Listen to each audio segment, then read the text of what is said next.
The fastest show in sports. If you want to go ahead and start in the NBA, let's start with this. Oklahoma, Minnesota, who? I know. I mean, from a national perspective, I'm not casting any aspersions here on the people who follow Oklahoma City and Minnesota, but from a national viewpoint, who cares? I mean, I will tell you this much.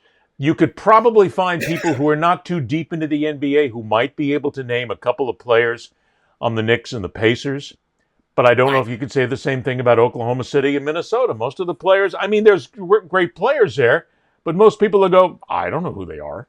Well, hang on. I'm not too sure about that. I think Anthony Edwards and Shai Gilgeous-Alexander have established themselves as marquee players in the NBA.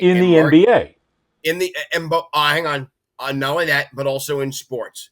Here's where I'm taking it.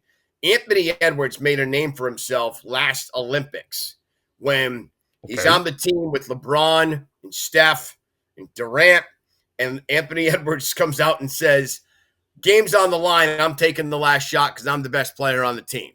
And it's like, all right. That, by the way, you say that gets headlines on SportsCenter. Now, all of a sudden, when the game comes on NBC, hey, who is this Anthony Edwards kid? So you'll turn it on when he was up playing for the Olympics. SGA, not as much because he plays for Canada. But I think the Olympics actually has a lot to do with helping making these NBA players the national and the global stars that they are, on top of what the NBA marketing scheme and the marketing machine will do for them. I'll give you that. So those are just those players. Go ahead. I'll give you that. But in the same vein, Oklahoma City and Minnesota have no national sizzle whatsoever. If you're looking for a game that's going to captivate America and it's going to have people tuning in and it's going to have really great play, you can market the shit out of these two teams all you want, but most of the nation will go, okay. I mean, to me, it's not appointment viewing. Now, if you go from the Pacers and the Knicks, I think the Pacers have made a name for themselves. I think that they're a little more recognizable, but it still comes down to the fact, and we've mentioned this before, the NBA is desperate for the New York Knicks to get into the finals because that will kick up the ratings. Because I agree, people 100%. Just love or hate the Knicks. I don't think you love or hate the Pacers. No. And I don't think you love or hate Oklahoma City or Minnesota. You love or hate the New York Knicks. And that makes for great viewing. You love or hate the Knicks, the Lakers, the Celtics, the Heat, the Warriors. Those are probably the 5 teams you love or hate, be given of where they are. Knicks, Celtics, Lakers, definitely. Knicks, Celtics, Lakers, 1,000%. Yes. Those are you. If Philadelphia were any good, they'd be in there, but they're not. They're irrelevant. Yep. In this day and age, I'd say the Warriors, and then just the Heat, because the Heat have kind of created that Heat culture, and me from the guy from Boston loves the fact that Heat culture is dead. Now, is it fair to say that you would put Dallas in there too, maybe, as one of those teams that people love or hate? Or, well, no, maybe in the past, but now the luster's off Dallas now. When they had Luka, yes, because people love or hated Luka. The dad bod. I'm not a fan of Luka. I'm not a fan of dad bod guy. I'm not a fan of I don't play defense guy, okay? I'm not a fan of that. I'd say there's 5 teams. Back to the NBA Finals or whatever it's going to be, or back to these playoffs. Last night's game is a hell of a game between the Thunder and the Wolves. Minnesota needs the win to even the series, go back to OKC up 2-2. It's a 2-point win for Oklahoma City. It's a hell of a game. I'm curious about the ratings. Probably got destroyed.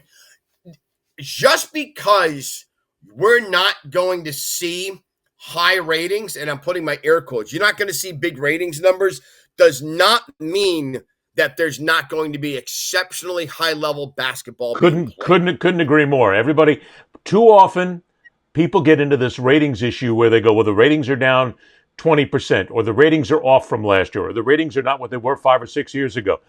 I don't care. I mean, if the games are good, the games are good. The only time people talk about ratings is because they want to say, well, Oklahoma City sucks and Minnesota sucks and you guys can't draw anything and nobody in America really cares about you. That's all they do. They do it to create, again, those 2 words I'm famous for, contrived controversy. Yes. I agree 100%. So then, having said all that, which is, if you were to take the Final Four, because you're the NBA guy, I'm going to say well, you certainly are more of an NBA guy than me. That's fair. No, I I'm going to wasn't say, rolling my eyes there. I'm rolling my eyes trying to think of where you're going here, because it's a hard answer. But go ahead. okay, it's pretty easy actually. If I had to pick, I would say that my dream final now would probably be OKC and the Knicks. I'll agree with That's that. the one you need in order to draw. Did I get it? Yes, 100. Like Okay. Oklahoma City, best team in the NBA in the regular season. You've got a team that last year didn't make it to the conference finals. They lost to the Minnesota Timberwolves. No, or they lose to Dallas. They lost. Dallas. I think they lost to Minnesota, or maybe it was Dallas. I can't remember. You're right, Ed. My bad. They get knocked out in the second round. So now you've got a young team that bounces back and establishes themselves as the best team in the NBA this year, and here they are on the cusp of making an NBA Finals. When the last time they did it, they had James Harden, Kevin Durant, and Russell Westbrook all together as babies back in the LeBron in Miami days. The East is simple. No one in the world is ever going to argue about the NBA is dying for the New York Knicks to get into the NBA Finals, because that will drive ratings. That also sends my former company and someone who was very good to me, and a guy like Stephen A. Smith, that sends him into fucking cuckoo land, because he's going to go batshit crazy every day on the air, and it is arguably going to become, for those who like that, for those who kind of like that show, the shtick, the shtick, yeah, that's going to become must-watch television every morning at 10 a.m. Right? So that everyone, especially ABC, who has the finals, they're begging for the Knicks. I think your best basketball, Ed, is going to be the Pacers and Thunder. Pacers and Thunder. Okay.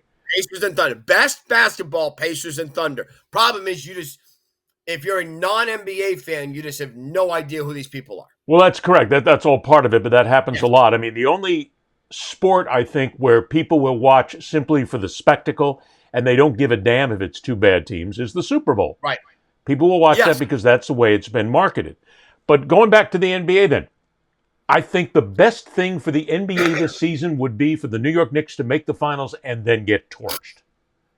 Absolutely.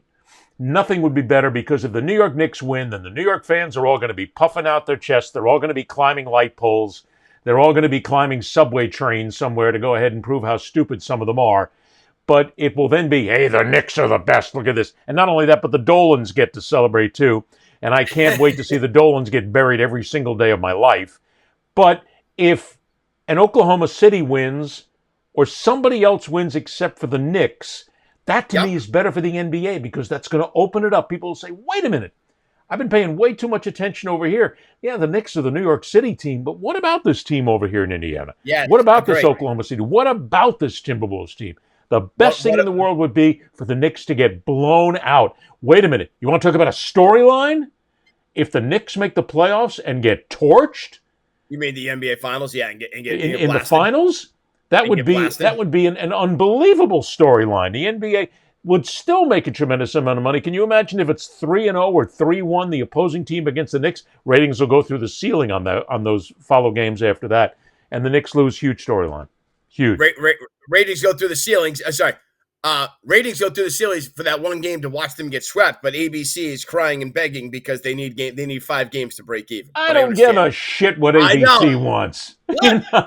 I'm the one who doesn't work for the company anymore, and I'm actually I'm helping them out. I mean, there it is. That's one of the most speciously stupid arguments that we hear every single year. Well, the ratings are down for the World Series. The ratings are down for the Stanley Cup.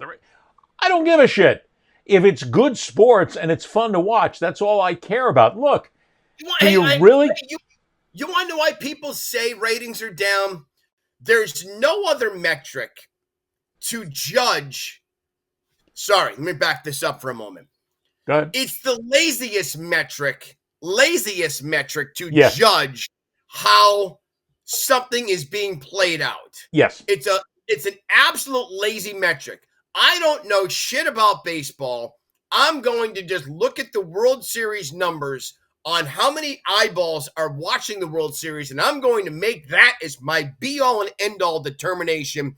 that no one is watching because those numbers tell me no one's watching. It is based on the people who don't like the sport. They'll go, oh, see, I told you. Major League Baseball sucks. You're not getting the kind of audience you wanted. See, I told you. Hockey sucks because you're not getting the kind of audience you want. However, the people who are involved in those sports are so niche-oriented and they enjoy the sport so much, they will watch the sport. That's all I care about. And not only that, Kev, but if you look at Fox Sports, ABC Sports, ESPN, all these various, Disney, all these companies, they're going to make shitloads of money regardless because they're getting massive amounts of money on the commercial time, massive amounts of marketing time. They're making money hand over fist. Who cares if the ratings are down and ABC or Disney or ESPN or Fox loses a couple of bucks? Why do you care? Well, so this goes back to people who don't like either the sport or don't like that the message that some of the players or the players, yeah. Or the players. There's a guy on the internet. I have zero use for him. I know who he is. He is an absolute way too far right, batshit crazy. You know, his name's Clay Travis. There, I said his name. Okay, no, yeah, say his name. That's Outkick. That's Outkick, correct. They love nothing more than to tweak and to shit on anything for anyone who has an opinion that's not theirs. Of course. And if that sport drops in ratings, in viewership, they think it's because that league went woke. Well, they're giddy. Not only that, but they're also believing people like Clay Travis and Outkick will believe that if a championship game goes down or if the ratings are down, we had something to do with it. We at Outkick had something to do with it because we got on it and we made fun of them. Everybody's reacting to us because that's how self-important and self-aggrandizing that we are, which is the height of unmitigated bullshit. Agree. So there are many factors, but so like someone like Andrew Marchand will write about the NBA Finals. And look, maybe the NBA Finals won't have bad ratings. I get the feeling unless New York's in there, like much like you, the ratings are going to be less. Again, just because the ratings are down does not mean it's not good basketball. I think we're going to see outstanding basketball. You just have to like it, and you're just not going to get the marketed name of Steph Curry or the marketed team of historical significance like the Boston Celtics or a marketed name like LeBron James, who hasn't been in the finals since the bubble. Which is why it's absolutely great that LeBron James isn't in it. Steph Curry's not in it. The Boston Celtics aren't in it. The LA Lakers aren't in it. It's the best thing in the world for the NBA. If you want growth for your league, this is how you get growth all across the board. Correct. I don't need, it's a blessing. I remember in 2008, were you still up here in 2008? No. Okay. I remember in 2008, I was kind of 4 years into ESPN. But I wasn't doing the NBA. Someone else was. I was maybe helping out, but I was not in my lead role that I had at the end, as a studio host. It was just an utter dream for ESPN and for the NBA that it's Lakers Celtics in the finals. You can't market that any better. But how do you grow a sport? Do you grow a league in a sport by just having the two mainstays and the two pillars battle each other out all through the 60s like they did? You needed to establish that. And by the way, in the 80s, you had to reestablish that with Magic and Larry, but they didn't face each other every year. You had other teams that came in there. But the best way to grow a league in a sport is to have all these other teams get a little kick at the can. And now you're doing that with 4 fresh ones. And then obviously the biggest storyline is the New York Knicks, who haven't won since the advent. Were they in color television when they won? Yeah, they were. I'm not quite sure. They might not have. That's all, folks.